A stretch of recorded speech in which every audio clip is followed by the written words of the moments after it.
Assalamualaikum warahmatullahi wabarakatuh. Shalom, Om Swastiastu, Namo Buddhaya, salam kebajikan dan salam sejahtera untuk kita semua. Sebelumnya perkenalkan, nama saya Istika Prilevana dengan NIM 200504009.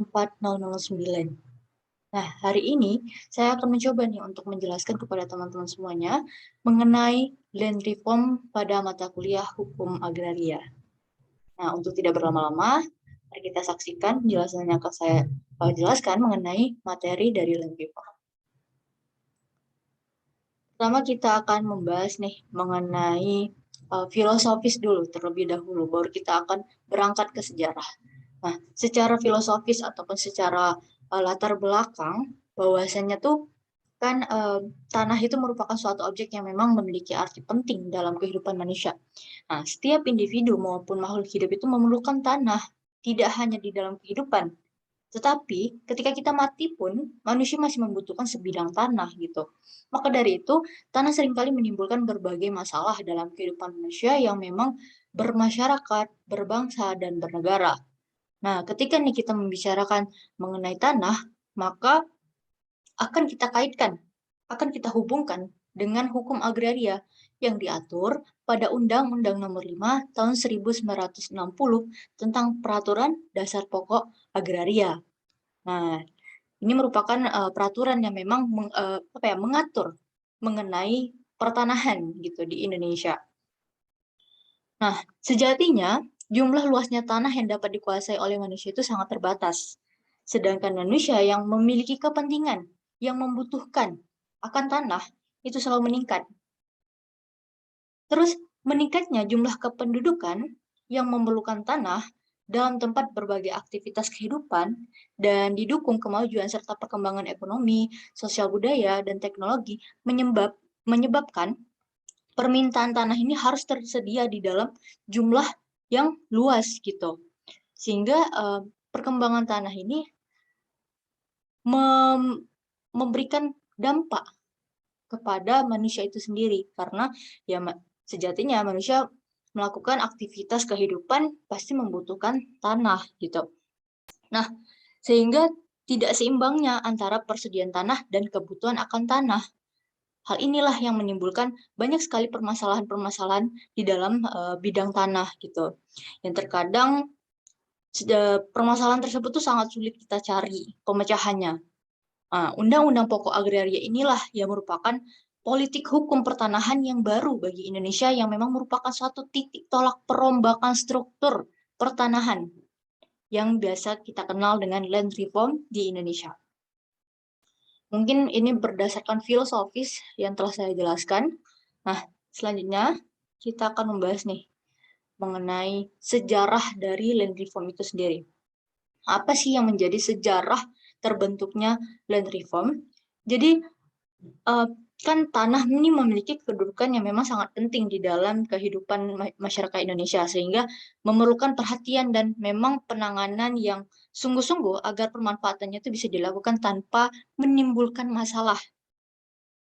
Jadi land reform ini merupakan salah satu upaya yang dilakukan oleh pemerintah Indonesia guna memberikan kesejahteraan yang lebih merata kepada masyarakat dalam kaitannya dengan pemanfaatan tanah itu sendiri.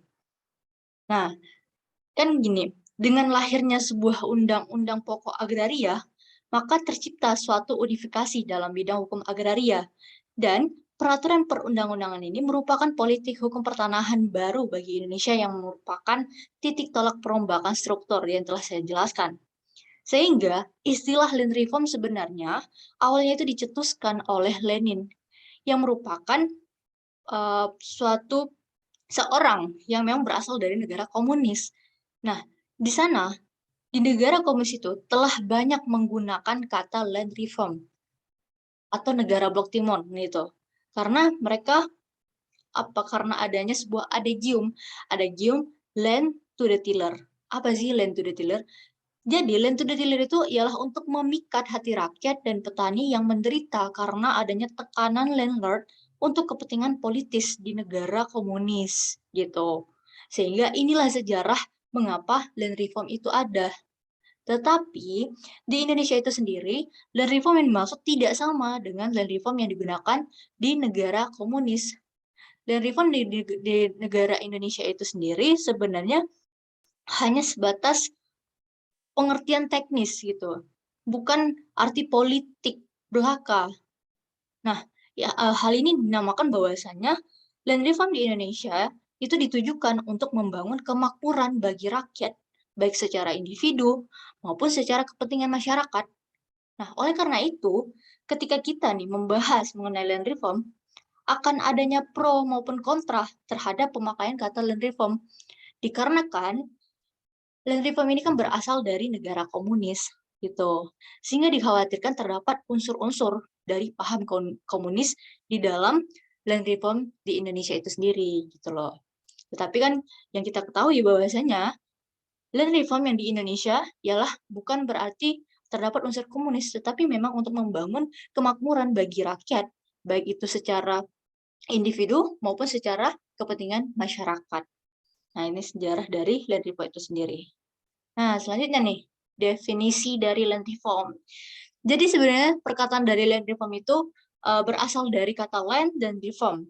Nah, land yang berartikan tanah, sedangkan reform itu berartikan perubahan, perombakan, ataupun penataan kembali. Nah, sehingga kita bisa mengambil kesimpulan bahwasanya land reform adalah merombak kembali struktur hukum pertanahan yang lain dan membangun hukum dan membangun struktur pertanahan yang baru gitu. Nah, land reform juga meliputi perombakan mengenai pemilikan dan penguasaan tanah, serta hubungan-hubungan hukum yang bersangkutan dengan pengadaan tanah. Nah, ada juga yang mengartikan bahwasannya land reform ini sebagai suatu asas yang menjadi dasar dari perubahan-perubahan dalam struktur pertanahan yang hampir di seluruh dunia, termasuk salah satu negaranya yaitu negara Indonesia.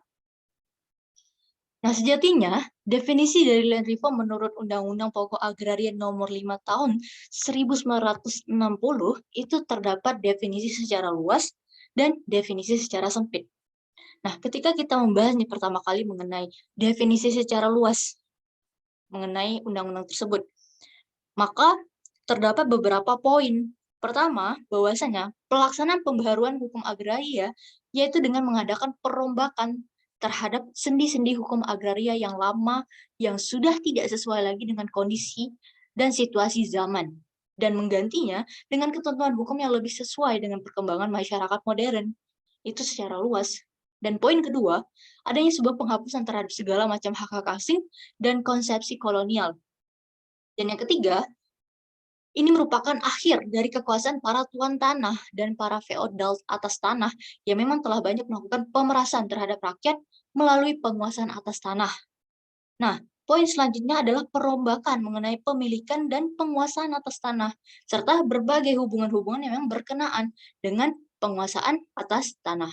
Dan yang terakhir, poin kelima ialah perencanaan persediaan, peruntukan, dan penggunaan tanah secara berencana sesuai dengan kemampuan. 5 poin ini termasuk ke dalam definisi secara luas menurut Undang-Undang Pokok Agraria. Nah, sedangkan secara arti sempit, ini merupakan suatu serangkaian tindakan dalam rangka agrarian reform Indonesia, yang dimana asas-asas dan ketentuan pokok land reform dijumpai dalam Undang-Undang PA, di mana secara sempit ini mencakup 3 masalah, gitu. Pertama, ada sebuah perombakan dan pembangunan kembali sistem pemilikan dan penguasaan atas tanah. Dan yang kedua, adanya perombakan dan penetapan kembali sistem penggunaan tanah atau land use planning. Dan yang ketiga, yaitu adanya penghapusan hukum agraria kolonial dan pembangunan hukum agraria nasional. Nah, kedua definisi itu memiliki poin yang cukup sama, cukup berkaitan gitu. Walaupun definisi secara luas itu memiliki 5 poin yang memang lebih mendetail gitu, sedangkan untuk yang sempit itu hanya sebatas 3 poin gitu. Ini merupakan definisi dari land reform menurut Undang-Undang PA secara luas dan secara sempit. Selanjutnya, kita akan membahas nih mengenai dasar hukum, bukan dasar hukum sebenarnya. Nih, ya, dasar hukum nih, maaf sebelumnya. Jadi dasar hukum dari land reform itu sendiri, pertama bahwasanya untuk landasan idealnya itu sendiri ialah Pancasila gitu. Karena Pancasila merupakan sumber dari segala sumber hukum. Nah, apapun ketentuan yang ada haruslah sesuai dan tidak bertentangan dengan Pancasila. Dan yang kedua, itu adalah landasan konstitusionalnya, yaitu pada pasal 33 ayat 3 Undang-Undang Dasar Negara Republik Indonesia tahun 1945. Ini merupakan landasan konstitusional dalam menjalankan land reform. Nah, ini apa sih peraturan apa sih yang lainnya? Ini merupakan landasan operasionalnya. Yang pertama, ada Undang-Undang Nomor 5 Tahun 1960 tentang Peraturan Dasar Pokok-pokok Agraria, di mana pada pasal 7, pasal 10, dan pasal 17, ketika kita membahas mengenai pasal 7 Undang-Undang PA, ia mengatur bahwa pemilikan dan penguasaan tanah ini yang melampaui batas tidak diperkenankan agar tidak merugikan kepentingan umum. Sedangkan pada pasal 10 Undang-Undang PA-nya lebih mengatur bahwasannya setiap orang atau badan hukum yang memiliki hak atas tanah pertanian pada asasnya wajib untuk mengusahakannya sendiri secara aktif dengan mencegah cara-cara pemerasan. Dan untuk pasal 17 Undang-Undang PA, maka menentukan batas luas maksimum dan minimum tanah yang dimiliki dengan satu hak oleh satu keluarga atau badan hukum yang dilakukan dalam suatu perundang-undangan, serta adanya pemberian ganti rugi kepada pemilik atas tanah-tanah yang merupakan kelebihan dari batas maksimum.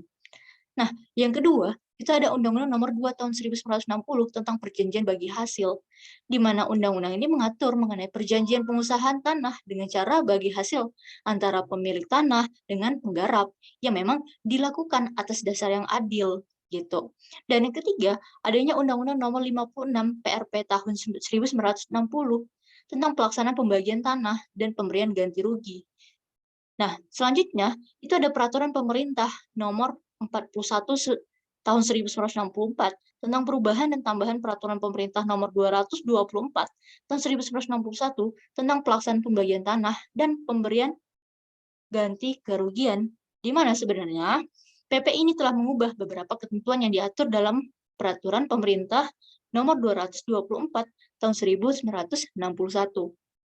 Dan terakhir, itu adalah keputusan Kepala Badan Pertanahan Nasional nomor 4 tahun 1992 tentang penyesuaian harga ganti rugi tanah kelebihan maksimum dan absente atau guntai.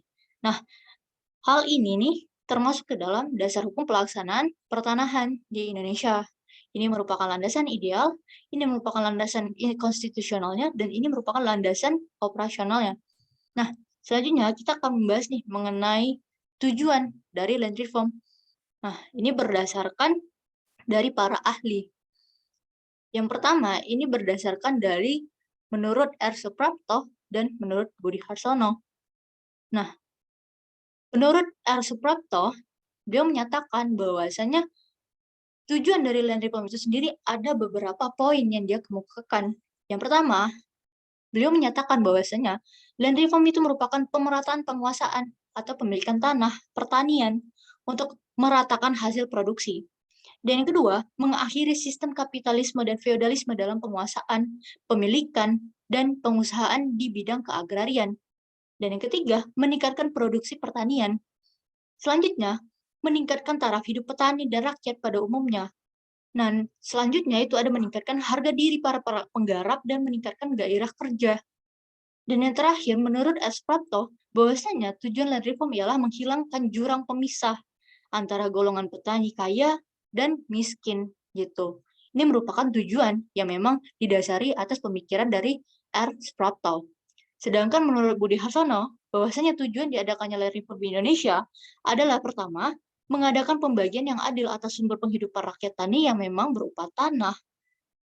Hal ini bermaksud agar adanya pembagian hasil yang adil dengan merombak struktur pertanahan secara keseluruhan, secara revolusioner, guna merealisasikan keadilan sosial. Nah, yang kedua, itu melaksanakan prinsip tanah untuk bertani agar tidak terjadi lagi tanah sebagai objek spekulasi dan objek pemerasan, gitu. Dan yang ketiga, ialah untuk memperkuat dan memperluas hak milik atas tanah bagi setiap warga negara Indonesia, baik laki-laki maupun wanita, yang memang tujuannya itu berfungsi sosial. Adanya suatu pengakuan dan perlindungan terhadap privat basic, yaitu hak milik sebagai hak yang terkuat, di mana bersifat individu, perorangan, dan turun-temurun. tetapi yang berfungsi sosial gitu. Dan selanjutnya, adanya mengakhiri sistem tuan tanah dan menghapuskan pemilikan dan penguasaan tanah secara besar-besaran dengan tidak terbatas, di mana menyelenggarakan batas maksimum dan minimum untuk tiap keluarga. Dan yang terakhir, mempertinggi produksi nasional dan mendorong terselenggaranya pertanian yang insentif secara gotong royong dalam bentuk kooperasi dan gotong royong lainnya. Gitu. Ini merupakan tujuan land reform yang memang dikemukakan oleh para ahli gitu. Nah, selanjutnya kita akan membahas mengenai program dari land reform. Jadi kan land reform kan merupakan perombakan ataupun penataan ulang pemilikan ataupun penguasaan tanah untuk mewujudkan kesejahteraan yang adil dan merata. Nah, apa sih yang menjadi program dari land reform itu sendiri? Yang pertama, adanya larangan pemilikan dan menguasai tanah pertanian melampaui batas. Dan yang kedua, larangan pemilikan tanah pertanian secara absente atau guntai. Ketiga, redistribusi tanah-tanah yang selebihnya dari batas maksimum. Keempat, pengaturan soal pengembalian dan penebusan tanah-tanah pertanian yang digadaikan. Kelima, pengaturan kembali perjanjian bagi hasil tanah pertanian. Dan yang terakhir, ialah penetapan batas minimum pemilikan tanah pertanian yang disertai dengan larangan. Gitu. Nah, apa sih yang dimaksud dengan larangan pemilikan dan menguasai tanah pertanian melampaui batas? Jadi, kalau kita bisa melihat pada pasal 7 Undang-Undang Pokok Agraria, di mana menentukan bahwa untuk tidak merugikan kepentingan umum, maka pemilikan dan penguasaan tanah yang melampaui batas itu tidak diperkenankan. Nah, mengingat bahwasanya ketersediaan tanah pertanian yang kian terbatas, khususnya di wilayah perkotaan yang jumlah penduduknya itu padat, maka pembatasan penguasaan dan pemilikan tanah pertanian perlu dilakukan untuk mencegah bertumpuknya tanah di tangan golongan orang tertentu saja. Dan yang kedua, larangan pemilikan tanah pertanian secara absente atau guntai, di mana kalau kita lihat pada pasal 10, ditentukan bahwasanya tanah pertanian harus dikerjakan secara aktif oleh pemiliknya. Dengan kata lain, pada pasal 10 tersebut, maka pemilikan tanah pertanian di luar kecamatan atau secara absente itu tidak diperbolehkan gitu. Hal ini untuk menghindari kesulitan-kesulitan komunikasi antar pemerintah setempat dengan para pemilik tanah dalam rangka peningkatan produksi dan pemeliharaan jaringan pengairan. Nah, selanjutnya itu ada redistribusi tanah-tanah yang selebihnya dari batas maksimum, serta tanah-tanah yang terkena larangan absente, tanah bekas Serau Praja, dan tanah negara lain gitu sebenarnya. Di mana ketentuan ini sesuai ataupun tertuang dalam pasal 17 ayat 3 Undang-Undang Pokok Agraria dan peraturan pelaksananya, yaitu PP nomor 224 tahun 1961 yang sudah saya jelaskan gitu. Nah, mengenai pengaturan soal pengembalian dan penebusan tanah pertanian yang digadaikan, di mana sejatinya gadai menurut hukum adat ini mengandung unsur eksploitasi atau pemerasan, karena memang hasil yang diterima pemegang gadai setiap tahunnya jauh lebih besar dibandingkan bunga yang layak dari uang gadai yang diterima dari pemilik tanah itu. Sehingga untuk menghilangkan unsur eksploitasi, maka hal ini diatur di dalam Undang-Undang Nomor 56 PRP tahun 1960. Nah, untuk yang kelima, ialah pengaturan kembali perjanjian bagi hasil tanah pertanian. Perjanjian bagi hasil adalah salah satu hak atas tanah yang bersifat sementara yang diatur dalam pasal 53 Undang-Undang Pokok Agraria. Dikatakan sebagai hak atas tanah yang bersifat sementara karena bahwasanya perjanjian bagi hasil ini dalam waktu singkat akan dihapus karena mengandung sifat pemerasan. Sehingga dalam mengatasi permasalahan yang muncul dalam bagi hasil, maka dibentuklah suatu Undang-Undang Nomor 2 Tahun 1960 tentang Perjanjian Bagi Hasil. Nah, tanah pertanian dan Undang-Undang Nomor 16 Tahun 1964 itu juga tentang perjanjian bagi hasil gitu. Dan terakhir, ini mengenai penetapan batas minimum pemilikan tanah pertanian disertai dengan larangan. Perihal batas minimum pemilikan tanah pertanian ini ditentukan dalam pasal 17 dan Undang-Undang Nomor 56 PRP tahun 1960 mengenai penetapan luas tanah pertanian. Nah, pembatasan luas minimum penguasaan tanah pertanian ialah bertujuan agar petani ini bersangkutan mendapatkan penghasilan yang layak untuk dapat menghidupi dirinya sendiri dan keluarganya. Berdasarkan kalau kita melihat pada pasal 8 Undang-Undang Nomor 56 PRP tahun 1960, adanya penetapan batas minimum pemilikan dan penguasaan tanah pertanian seluas 2 hektar untuk tanah sawah gitu. Nah, namun jika kita melihat nih bahwasanya untuk perkembangan saat ini, dapat dikatakan bahwa batas minimum 2 hektar tersebut sudah tidak relevan lagi dengan kondisi saat ini. Sehingga batas minimum tersebut tuh harus kita kaji ulang, yang disesuaikan dengan perkembangan kebutuhan dan kondisi yang ada gitu. Ini merupakan program-program dari land reform itu sendiri. Nah, mungkin ini akhir dari presentasi yang akan saya sampaikan. Adapun kesimpulan yang akan saya jelaskan bahwasanya adapun ketentuan-ketentuan land reform di negara Indonesia bukan hanya digunakan dalam arti politis belaka, tetapi juga merupakan sebuah pengertian teknis gitu. Nah, di dalam konsep land reform ini akan merujuk kepada tujuan serta program untuk dapat mengejawantahkan land reform dalam pelaksanaan permasalahan tanah di Indonesia. Nah, selain itu, dapat ditujukan untuk membangun kemakmuran bagi rakyat secara individual maupun untuk kepentingan masyarakat.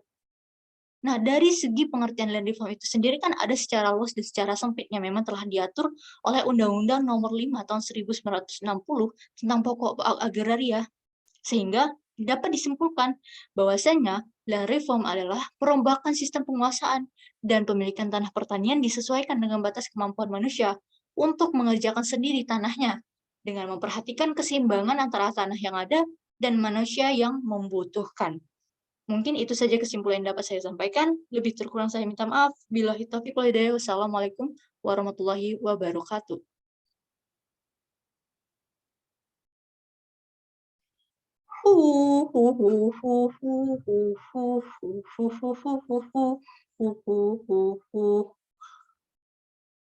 Lelah bro, ya bro.